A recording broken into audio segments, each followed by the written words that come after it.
ایک شخص پکار پکار کر کہہ رہا تھا جو مجھے دیکھے کسی پر ظلم نہ کرے۔ ایک شخص نے اس کی یہ پکار سنی اور پوچھا، تیری کیا کہانی ہے؟ اس نے اپنی کہانی سنائی۔ میں ایک سپاہی تھا، ایک دن ساحل پر آیا۔ میں نے ایک شکاری کو دیکھا، اس نے ایک مچھلی پکڑی ہے۔ میں نے اسے کہا، یہ مچھلی مجھے دے دو۔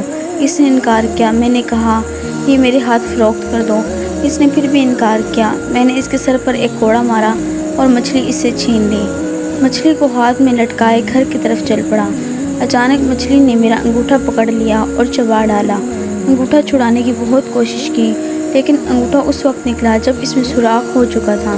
میں نے ایک طبیب کو دکھایا۔ اس نے بتایا، یہ مرض آ گلا ہے، انگوٹھا کاٹنا پڑے گا، ورنہ یہ مرض سارے جسم میں پھیل جائے گا، تو ہلاک ہو جائے گا۔ میں نے انگوٹھا کٹوا دیا، لیکن مرض آگے بڑھتا گیا اور مجھے ہاتھ بھی کٹوانا پڑا۔ مرض پھر آگے بڑھا تو میں چیخ پڑا، وحشت کے انداز میں بھاگ نکلا۔ جنگل میں ایک درخت کے نیچے مجھے نیند آ گئی۔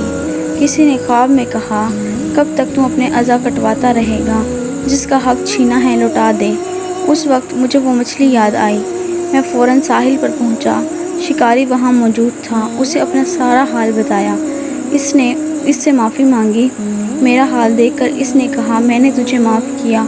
اس کے یہ کہتے ہی میرے ہاتھ کے کیڑے گرنے لگے۔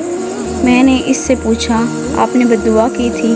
اتنا تو بتا دیں۔ اس نے بتایا، میں نے کہا تھا، اے اللہ، تو نے ہی اسے اور مجھے پیدا کیا ہے، اسے مجھ سے قوی بنایا ہے اور مجھے کمزور۔ اس نے مجھ پر ظلم کیا، نہ تو نے مجھے اس سے بچایا، نہ اتنی طاقت دی کہ اس کے ظلم سے محفوظ رہتا، اپنے آپ کو اس سے بچا لیتا۔ میں تجھ سے تیری اس قدرت کے وسیلے سے سوال کرتا ہوں جس سے تو نے اسے قوی بنایا اور مجھے کمزور بنایا ہے، اس شخص کو مخلوق کے لیے عبرت بنا دے۔ یہ بد دعا سنانے کے بعد اس نے کہا، لیکن اب میں محسوس کرتا ہوں تیرے ساتھ زیادتی ہوئی ہے۔ ایک مچھلی کی خاطر مجھے ایسی بد دعا نہیں کرنی چاہیے تھی، لہٰذا اب تو میری طرف سے یہ قبول کر لے اور اسے اپنے کام میں لا۔